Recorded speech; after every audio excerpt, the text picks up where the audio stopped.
Good afternoon and welcome to the second installment of Greater Lafayette Commerce's quarterly development series focused on artificial intelligence. Before we get started, we'd like to acknowledge our sponsors whose support made this event possible. Please hold your applause. Thank you to our presenting sponsor, Duke Energy.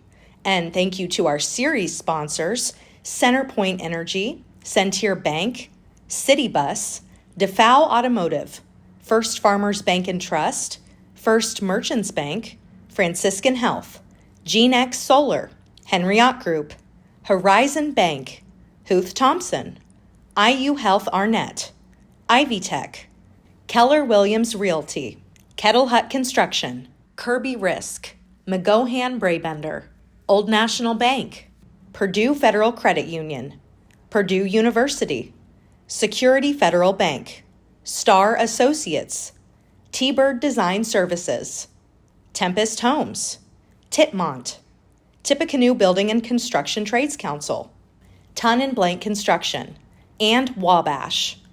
Thank you again for your continued support of Greater Lafayette Commerce and our programming.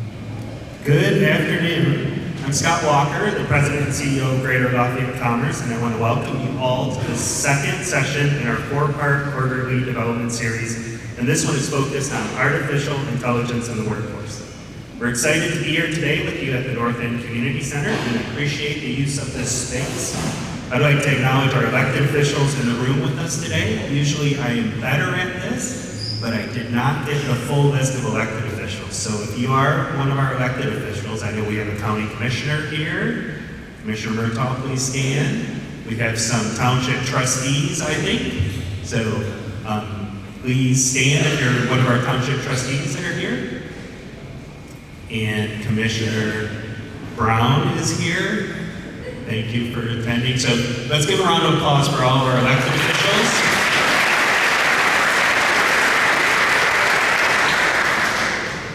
So today's topic over the past year really has been in the forefront of a lot of the news and the media that we've seen.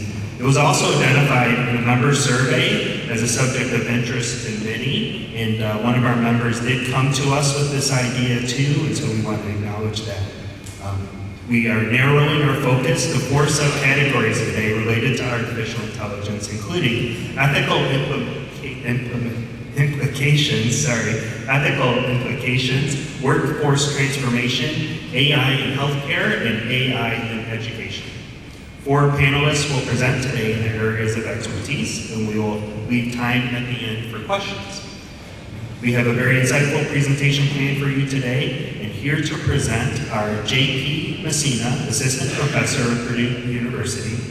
He is in the Department of Philosophy. He offers courses in moral and political philosophy, ethics of data science, the history of practical philosophy. In addition to teaching responsibilities, Messina teaches in the college's Cornerstone program. Before joining the faculty at Purdue, he held research positions at the University of New Orleans and Wellesley College. He received his PhD from UC San Diego, and he will be discussing the ethical implications of AI. Next up after that will be Ali Shakoury. He's a professor of electrical and computer engineering and associate dean of research and innovation at the Elmore Family School of Electrical and Computer Engineering at Purdue University as well. Prior to joining Purdue in 2011, Ali was a professor at UC Santa Cruz, initiating a new curriculum in sustainability, engineering, and ecological design. He received his undergraduate degree from Telecom Paris Tech and a PhD from Caltech. He's recipient of the NSF Career Award and the Packard Fellowship and the Thurby Award. He will be discussing AI and workforce transformation. Next up will be Matthew Hamilton with IU Health. He's a visionary leader at the forefront of healthcare innovation, leveraging cutting-edge technologies to drive transformative change in patient and operational efficiency. With over 25 years of experience in healthcare IT and a proven track record of leadership, Matthew has become a trusted authority in the intersection of technology and healthcare delivery. And then after that, we'll have Lindsay Sigler. She's a teacher, digital instruction coach at the Lafayette Sunnyside Intermediate School and has been with the school district for more than 15 years. in the K through 6 setting and has a passion for educational technology. She's a Lafayette native and graduated from Jefferson High School and Purdue University. So let's begin with J.P. Messina.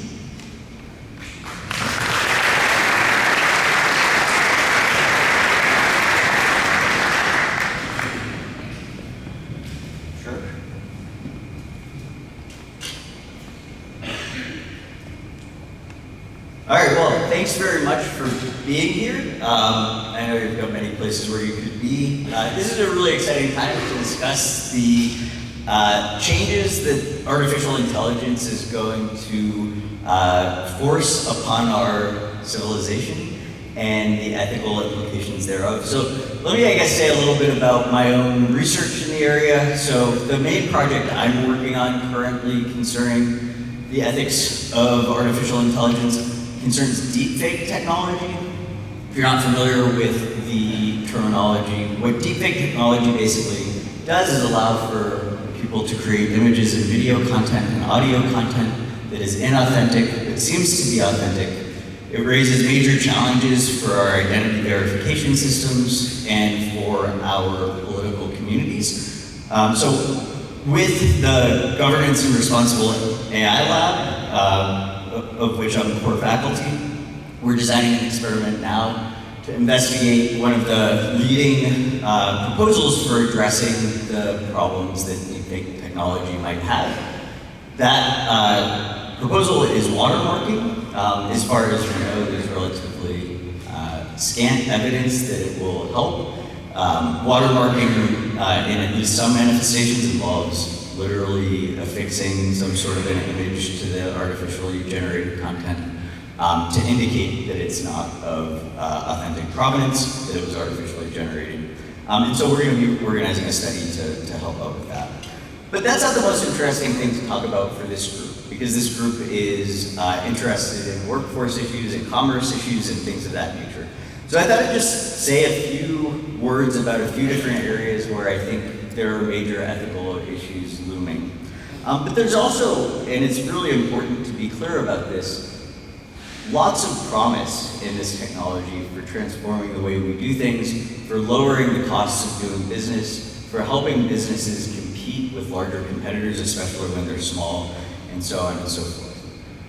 So maybe I'll start just by raising the issue of hiring. We know that hiring labor costs are among the highest costs that businesses face, and turnover is among the most costly things that businesses can experience with their labor force, turnover being when people leave to go elsewhere, right?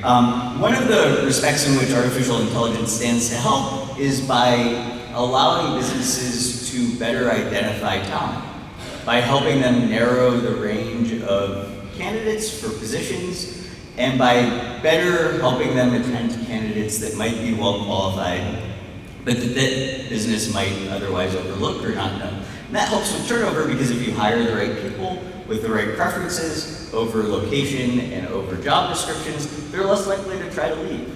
If they don't leave, you don't have to retrain new people, and that's good news.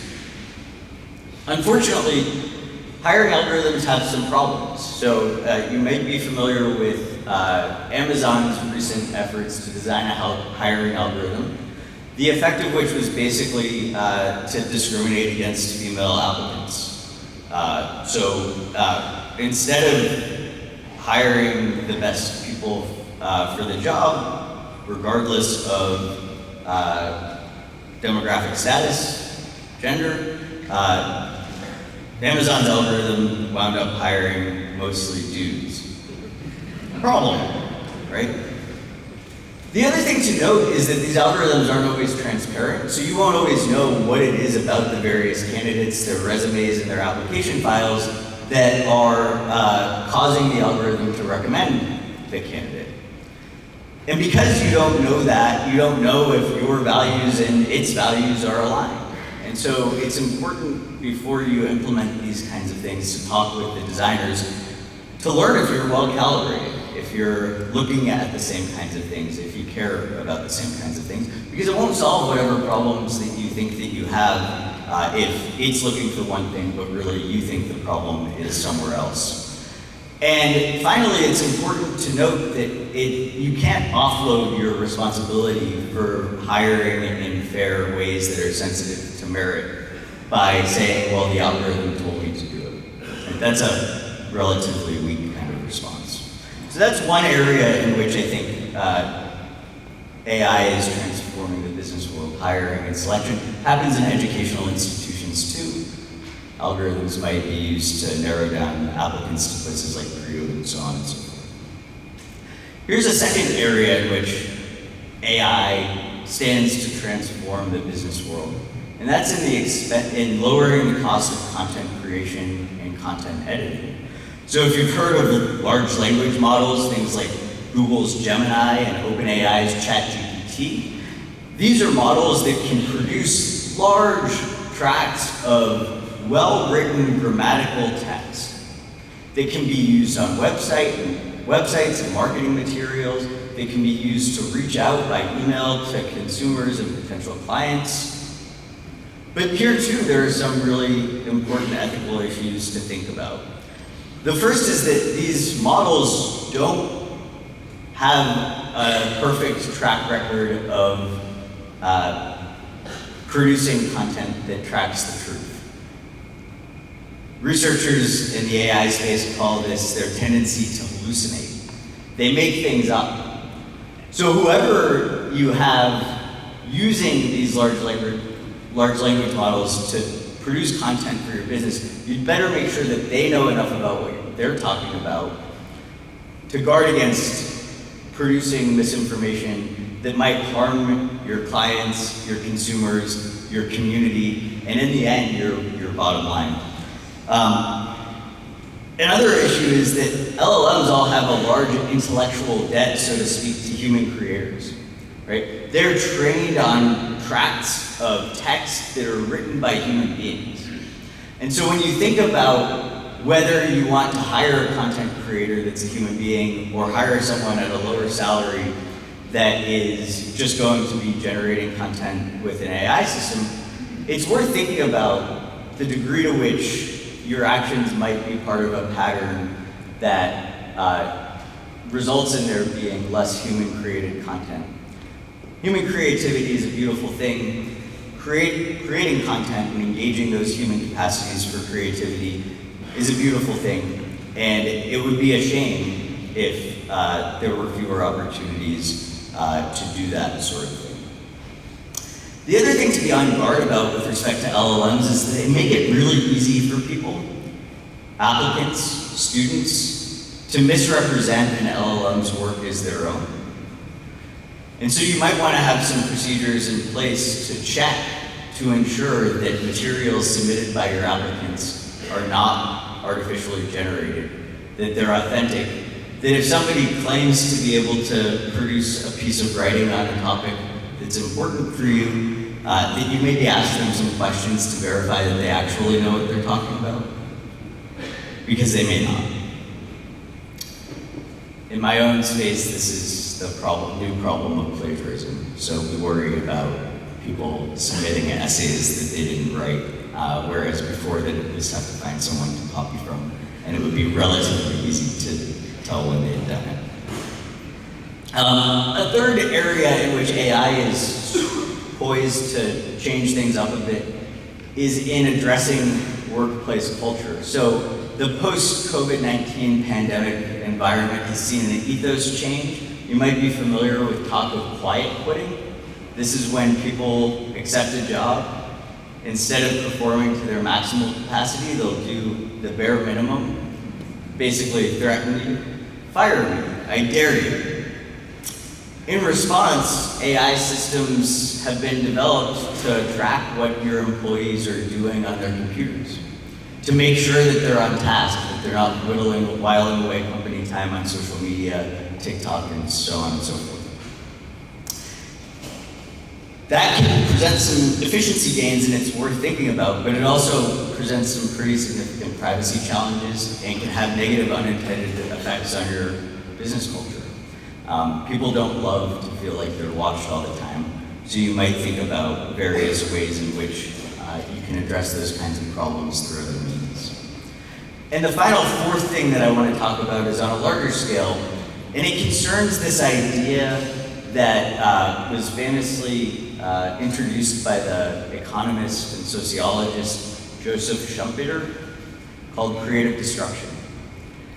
If lots of the tech optimists are correct, we're about to enter a period of great job displacement, where people who trained and got experience in various industries are no longer doing things that are economically valued in our economy.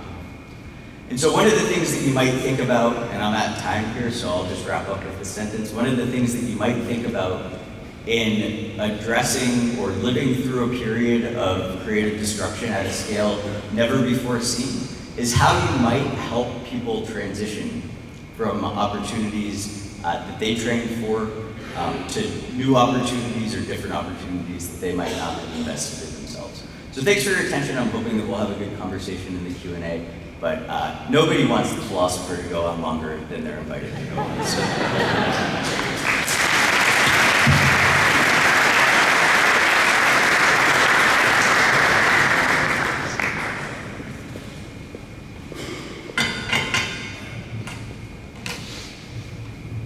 Good afternoon. Maybe the microphone is better. I'm going to talk about our work, which is use of AI in manufacturing for workforce training, which involves several faculty from Purdue as well as Harvard and Ivy Tech. How this, by the way, I should thank our sponsors, National Science Foundation, CICP, and the WIN project. How we started is in 2018, we had a project, Internet of Things for manufacturing. What is Internet of Things? Example of it is your smart doorbell that you use as a bell, but also camera, motion sensor, and so on. And the question at the time was that giving these to manufacturing will hopefully help them improve their operation. Through this grant, we had close to 70 projects where we took students to install some of these devices. And we had installations both here in Tippecanoe County, but also surrounding counties. One of the lessons is if a project is successful is the companies shown here are still working with us, and we are working together to help improve the operations. So what are some of the lessons that we learned from these? Just realizing the font sizes are not exactly what I put, but hopefully you can read it. First, it's important for manufacturers to upgrade the technology. Usually we have the tendency, if it's not broken, don't touch it. But what happened is that there is a lot of tools coming with more data, and if you don't update it, you cannot compete with manufacturers, especially new ones in Asia and others. There are good programs, see Johnny Park and the WIN project, through Manufacturing Alliance, you can get access to new technology. Connexus has the State Manufacturing Readiness Grant. These are things that people apply. What we focus on at the university is two things. First, data that you get from sensors is valuable. Google, Amazon make a lot of algorithm out of those data. And if each of companies and each of the communities, hospitals, you all upload your data to Amazon and you don't learn from that, is kind of value that you don't take benefit. How to do that is hard, but it's not the topic of today. The second topic is how to train future data-savvy manufacturing workers. What we learned through this is an outline of our activities from 2018 to last year. So how do we introduce technology, one-to-one meetings, some lunch and learns, working workshops, doing projects? What we learn, and I guess any teacher knows that, the more you talk to people, the less they learn. They need to do it. And what we are using is this cohort learning experience, strategic doing, where manufacturers in small groups try to solve problems. We as researchers try to allocate a student to help them. First, students learn from group of manufacturers, and then manufacturers learn from the students. One of the things we learn from this is what are the limits of what you can do with data and AI. I want to go into this. Sometimes we think computers are magic and they take data and they can produce speech and so on. The hierarchy that Ross Acuff, was a business professor, put together can explain what AI can do and what AI cannot do. So data is, first of all, individual fact. Assume you want to bake bread. What are individual facts? I don't know. 2 pounds of flour, this much water, sugar, and so on. This is random fact. You cannot do much with it. The next one is information. Process data. Who, what, when, where, how many. So now you are more specific and you're talking about what are the steps. The next level is where knowledge is created. You have basically a recipe, a cookbook that tell you, you start by putting the flour and water, you mix it, you wait this much, you put in the oven and so on. And this answers the question of how to. The first three, data, information, and knowledge, that's what computers and AI do great. Then we next come to the understanding, and that explains why. And that's actually interesting. That's an area where computers don't know why. Why the bread should be cooked for 30 minutes, not 35 minutes. So humans know that, and we can, that's called synthesis, and that's how we can, but we can explain it, and then computers learn from us. But the next level, which never they can learn, well, it depends. Some artificial intelligence, if you get enough neurons, you can do that in an artificial neural network, is ability to see consequences of our action by evaluating information, knowledge, and understanding. What is an example of that? Assume you have never cooked with a different flour, I don't know, or a different type of bread. If you take all of the algorithms how to cook bread with one flour and train an AI algorithm, they don't know how to make the next bread. But a human knows, and that's what is the eventual goal, what we want in the training. The way people divide this is, some of it is called explicit knowledge, things that you can express, things that is written in manuals, written or spoken. And in tacit knowledge or implicit knowledge is things that people do. And everybody who is a good cook, everybody is a good manufacturer, they know there are operators that they have that knowledge. And so the question is, in the first three areas, explicit knowledge AI can do wonders. Many of you remember 30 years ago you had travel agencies. When you wanted to get the airplane ticket, you go there, they find the right flights and so on. That job is obsolete. You don't need it, you can do it yourself. With the AI, large language models, now you can ask questions about explicit knowledge and they can answer to you. You don't need to read manuals. Whenever something broken at home, how many of you watch YouTube video versus reading the manual? This will become more and more prevalent. But what we need for our workforce is the tacit knowledge. We have a large number of retiring workforce, and if we do everything, we ask them to write everything they know. They can never write everything they know. All of us know that. So the question is there any hope for that? And that's the area we do, this is our key research area.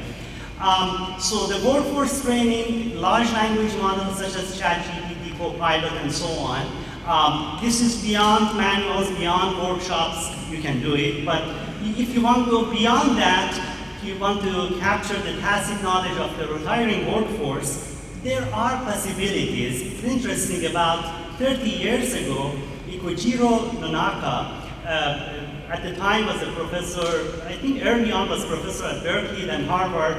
He actually emphasized that there is the cycle, how you go from tacit knowledge to explicit knowledge back to the tacit knowledge. And how he designed the cycle is by a Japanese company who made bread-making machines. And what happened is that that machine was not making good tasting bread. And they changed the algorithm, they did everything they could. So what happened is one of the engineers said, I need to go and watch it cook for a year and try through this process explained here to codify what was done, and at the end the machine could make good tasting bread, and now you use it. But of course, whatever you make explicit, there is something more complex later on and so on. So I think that's what is the opportunity, what we can do in our community for people who are interested of capturing the tacit knowledge of their workforce. What we need to do any large language model, lots of similar data. So if you have similar type of functions, we have faculty who are interested to do research in this area, and we look forward to working. That's all I have for you.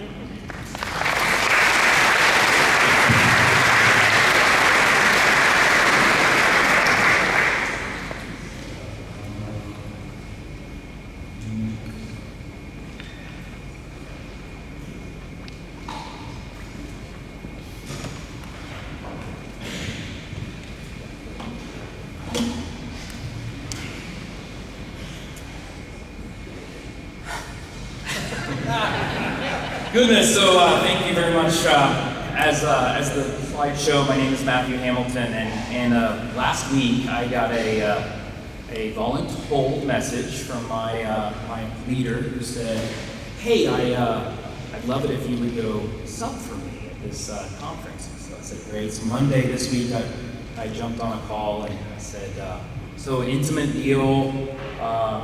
Tell me a little bit about the group that we're going to be chatting with." And they said, "Oh, just 350 people approximately are going to be here. So forgive me if I seem a little nervous. First time presenting in front of this number of people in probably the last 5 or 6 years. So my name is Matthew Hamilton, and I lead the IAS Centers of Excellence for Indiana University Health System.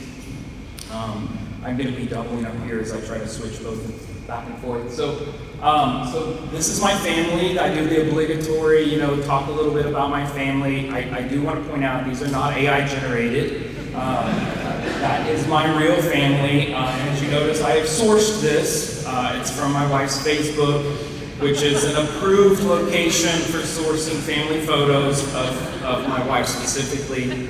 And I sent her this just to make sure she did approve. Those of you who worried for me. One of the things that we do at IU Health is we try to talk a little bit about our connect to purpose. And so as I present this, I want to talk a little bit about what my connection to purpose is. And this is shifted a little bit. It doesn't look quite as beautiful as it does on my screen here. But in early 2019, I had left healthcare. I was in the private sector, leading different groups of people, consulting for others.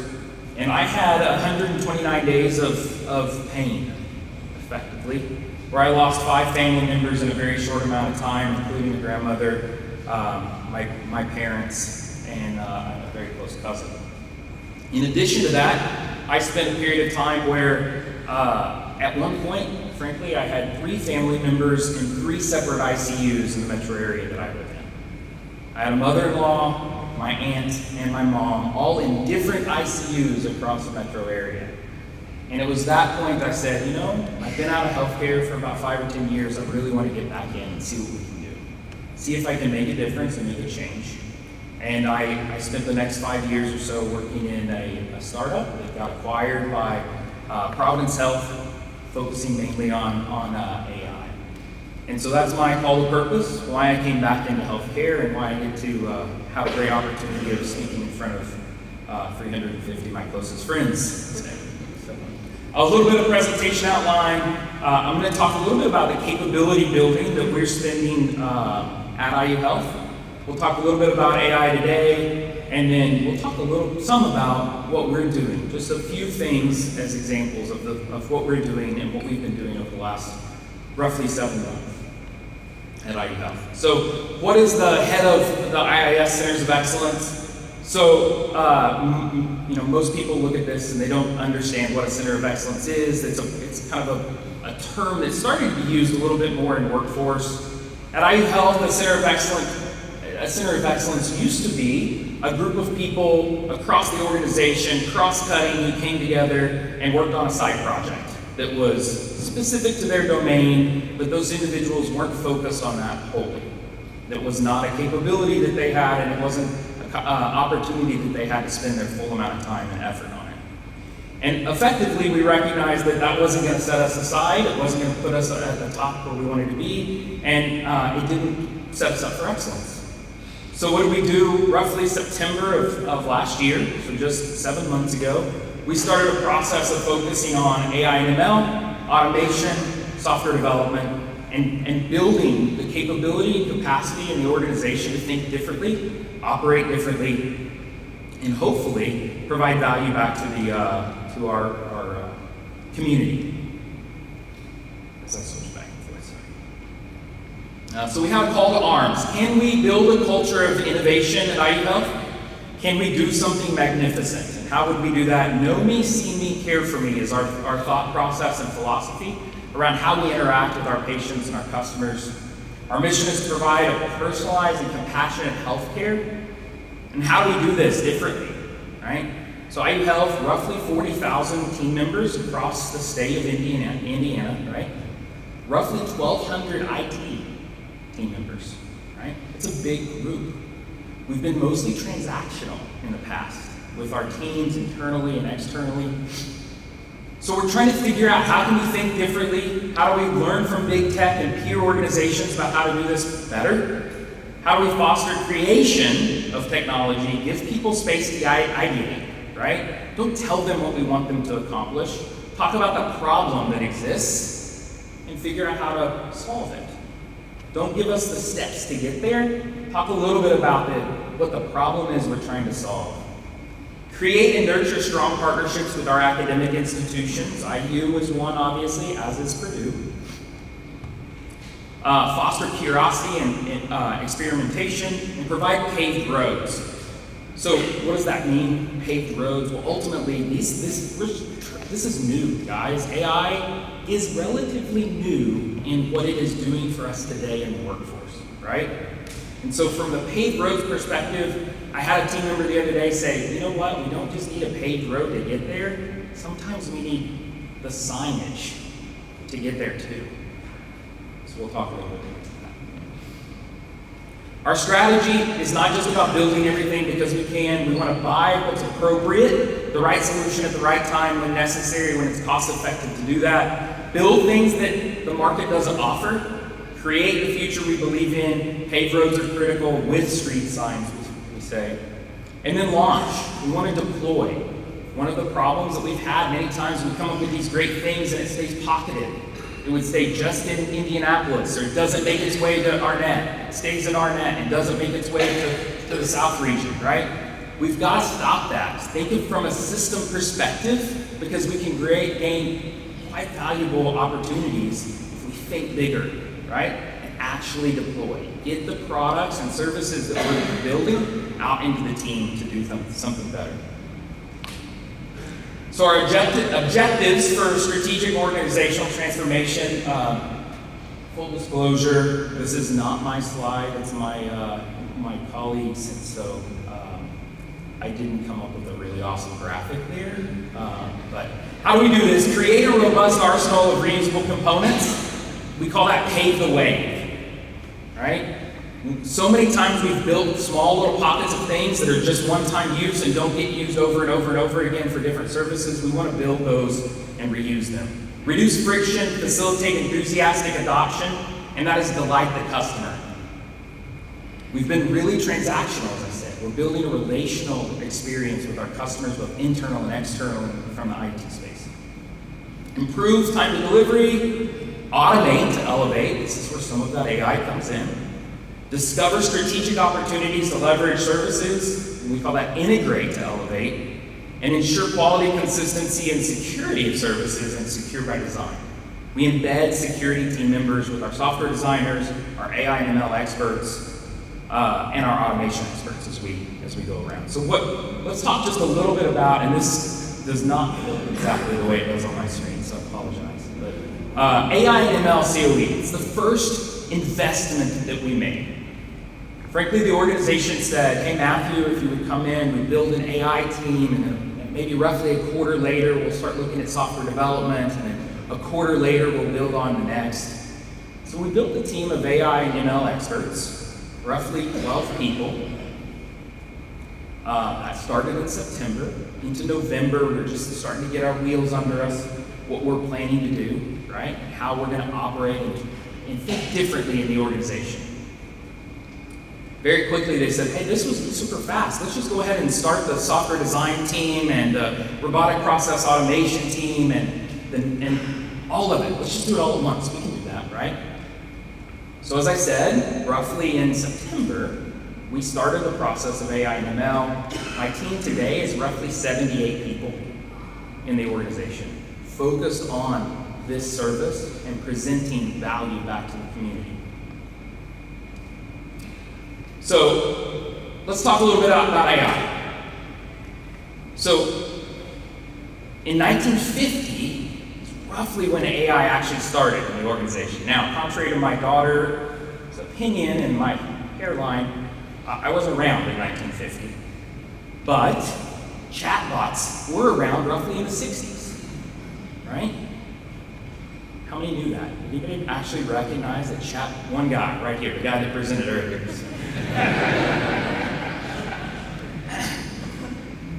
What does that mean? It means really what we see and think about as ChatGPT and those OpenAI software and solutions, Google's BART and others, that's really only happened in the last 5 years or so, right? What does that mean for us in another 5 years? What is 2026, 28, 30 going to look like for us as an organization?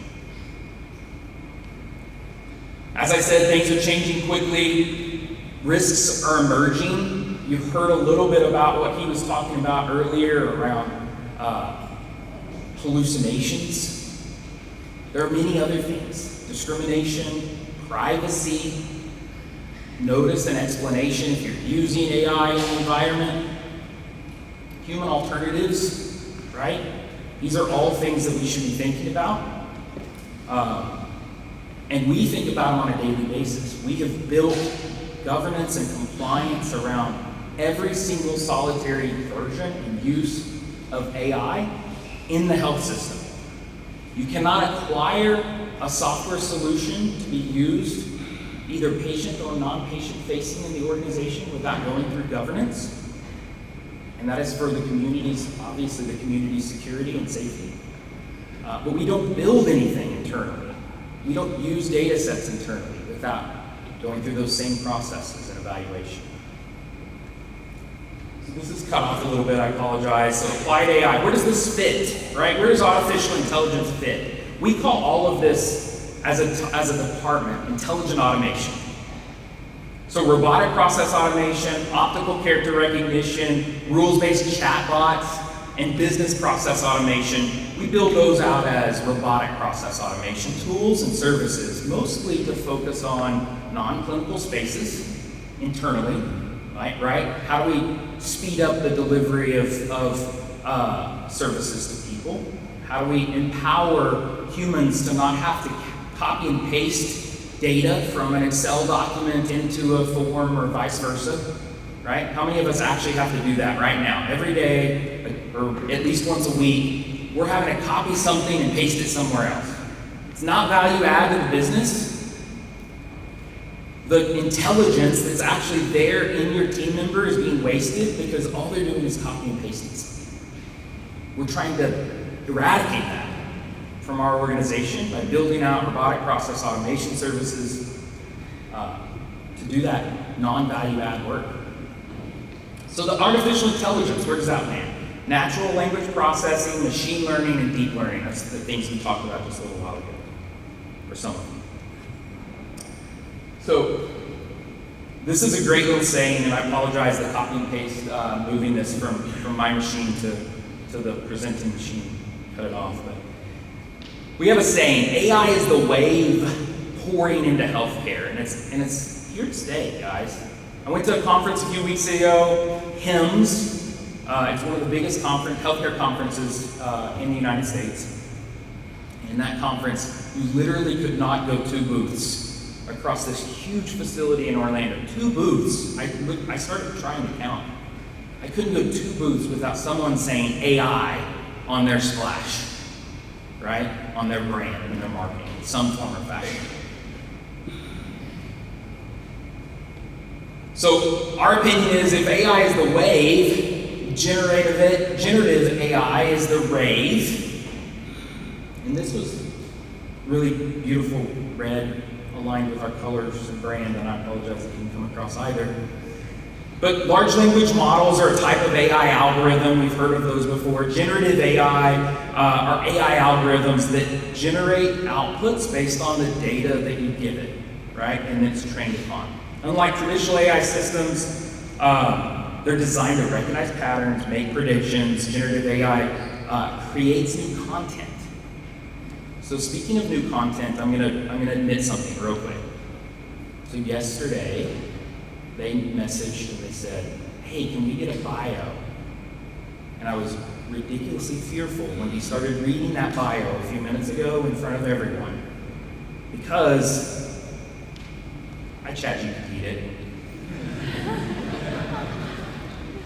Full disclosure, I'm sitting in a meeting, I get this email, and I'm like, oh my goodness, I've got a bunch of other meetings lined up, I'm not gonna be able to get to this by the end of the day. And I looked at a colleague of mine, and I was jokingly, I said, hey, you wanna write my bio for me? And he goes, sure. Pulls out his phone, and about 30 seconds later, I hear, ding. And so my source, ChatGPT 3.5, via my cheap colleague who won't spend money a month for ChatGPT 4. I did not compare to see what that looked like. Another example of DALL-E, right? I said, show me a center of excellence in Indianapolis. Remember those hallucinations we talked about earlier? Does anybody recognize this skyline, or that doesn't quite look that way? But as I continue to ideate and iterate on the requests, I said, you know, we should have a theme to this, right? Maybe we'll put some track theme to it. It's the month of May, right?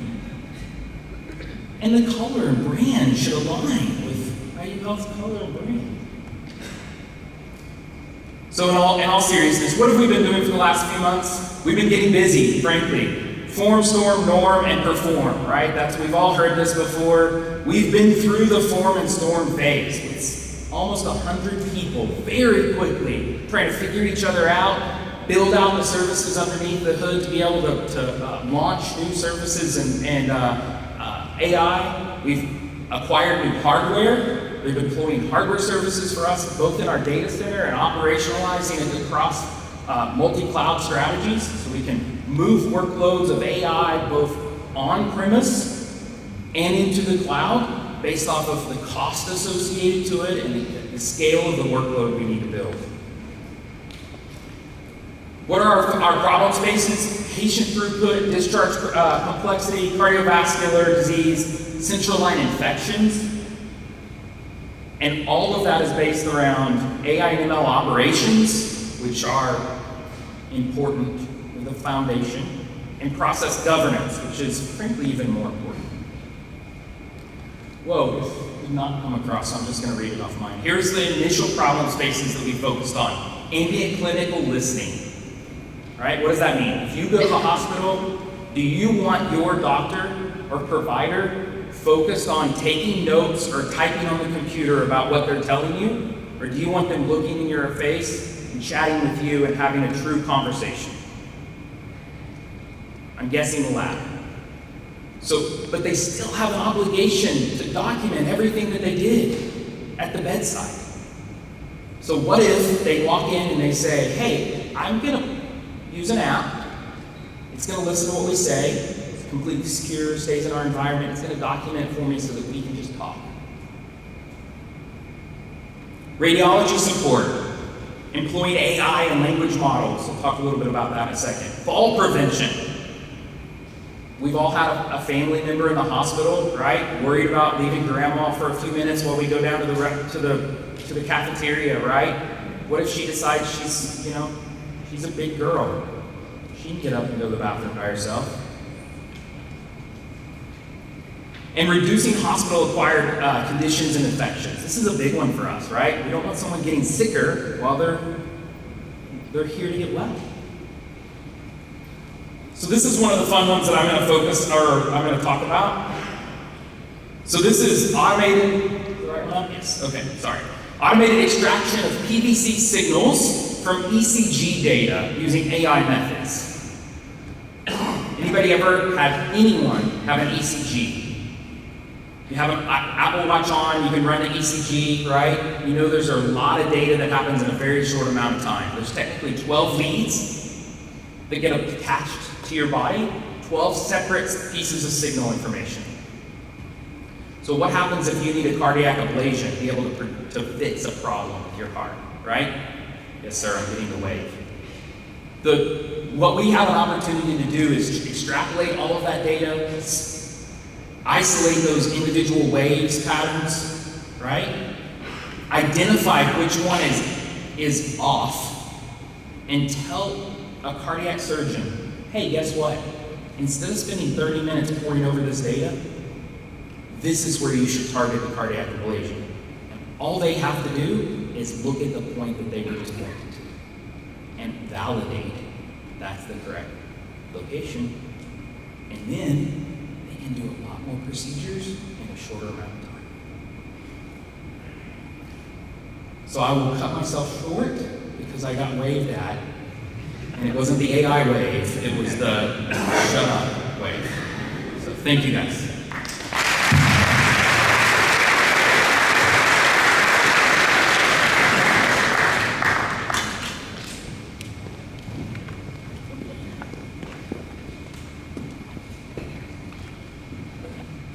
Hello, I am Lindsay Sickler, and I am a digital instructional coach and teacher in the Lafayette School Corporation. This is way more people than I'm used to speaking with on a daily basis. I'm used to talking to 5th and 6th graders, but I'm assuming you're way less judgmental than they are, so I'm excited to be here talking with you today. AI has definitely been the hottest topic in education the last couple of years. But I like to think about how AI is not completely new. I've had AI involved in education for a long time. For example, you might recognize this guy. You may remember his name. Clippy, absolutely. He claimed to be there to help you. He rarely did, but he was going to try his darndest to get that letter written or write that table for you. All right, that was one of our early introductions to AI. Luckily, it's continued to evolve. We've moved into things like voice recognition, our voice assistants. I don't know if you're like me, but I'm frequently asking my Alexa to set a timer for me, add something to my grocery list. We are already using AI on a daily basis. It seems kind of sci-fi-ish or like it's something from the Jetsons, but it's not really new. It's just continuing to grow and change with us. So unlike Matthew, who used his Facebook for pictures, when I was asked for a headshot, I freaked out and texted my best friend and said, I don't have a professional photo. And she said, Lindsay, isn't your presentation on AI? And I said, yeah. She goes, why are you not using AI for your headshot? So yes, this is definitely not me, but it worked in a pinch. This is just how we have evolved with AI. You know, it's there to help you with, right back to my Amazon Alexa, I can set a timer on my oven, but it's easier for me to tell her to do that. I could have told my best friend that she needed to come over and let's have a little photo shoot, but instead, I used AI for my headshot. We've been using AI in education for some time. If you're a parent, you probably recognize the names of one or more of these applications. You probably have students who use them at school. They're not fully AI, but they have AI components to them. So why is this great? Things like NWEA, Dreambox, Reading Eggs, IXL, they give me real-time data on how my students are performing. So I can make an adjustment right there the same day and reteach a concept and see how my students are performing. To me, this is a huge improvement from where we were in school. You think about how our teachers, they would teach a concept, give us a homework assignment, we'd go home and do it, we'd turn it in the next day, then they'd grade it, and then maybe a couple days later they'd realize, oh my goodness, these kids have no idea what I'm talking about. But when we utilize tools like this in our classroom, we can see right there the same day, oh my gosh, these kids did not understand what I just taught, I need to reteach, or these kids are excelling, I can move on, and it helps us kind of bridge that gap. We are 100% though in our AI era, all right? This is kind of my go-to toolbox of apps that I like to use at school. They're not all specific to education, and several of them are things that I would encourage you to use for your day-to-day and at work. Things like ChatGPT, Google's Gemini. If you're unfamiliar with Gemini, it is basically ChatGPT, but created by Google. Very similar. Canva is incredible for creating graphics for your social media. If you're making newsletters of any sort, I would definitely emphasize using those. Some of the other items on this slide are kind of teacher-centered. I love to bring in current events with my students, but there's a lot of times where the news article that I read is like way over the heads of my students. Maybe it's too lengthy, too complex.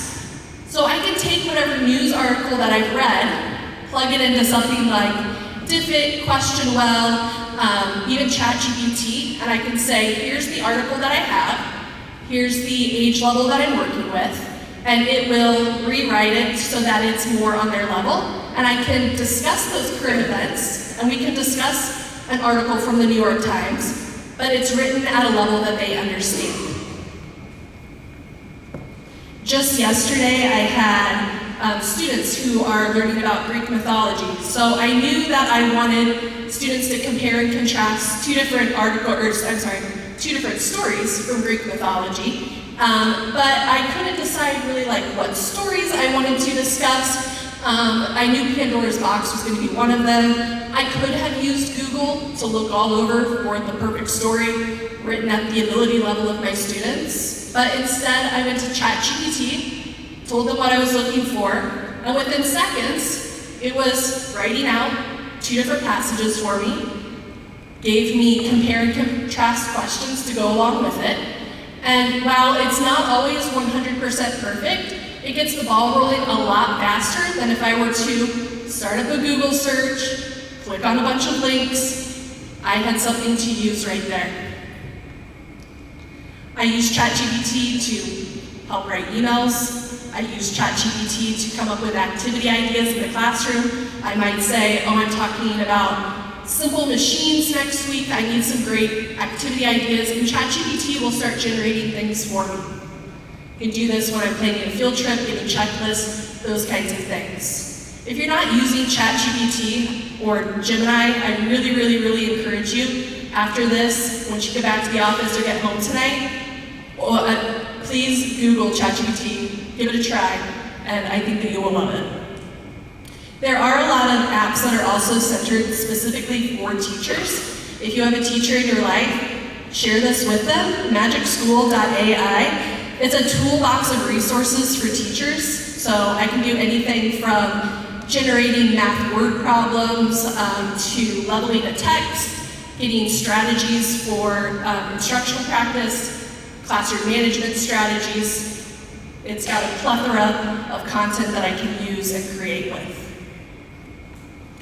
JP kind of talked about the ethics and the issues that we have in the classroom, because whenever we talk about students using AI, the biggest question that anyone I talk to comes to me with is, students are no longer going to think for themselves. They're going to take whatever question is on their assignment, they're going to drop it into ChatGPT or whatever AI tool they're using, pump out a response and turn it in, which this is a huge concern at all levels. I was talking to JP because he is at the college level, whereas I'm with 5th and 6th graders and lower who, if we can type our name, we're usually pumped about that.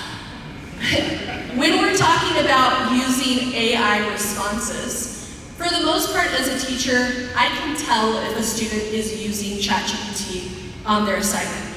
In my eyes, it's no different from when we were kids. If we were to open up an encyclopedia and copy it word for word into our report, our teachers would recognize that's not their writing style, that's not their vocabulary, this is not their work. That is like probably the main way that we are detecting AI use in classwork. There's also programs that will scan papers. They're not 100% right now. There's a lot of false positives. So we're hoping that those continue to develop. We also want students to be critical about the things that they're getting from AI, the things that they're seeing. I've got a great quote here by Abraham Lincoln. If I showed this to students, they would probably doubt me for a second, or actually fall for it for a second.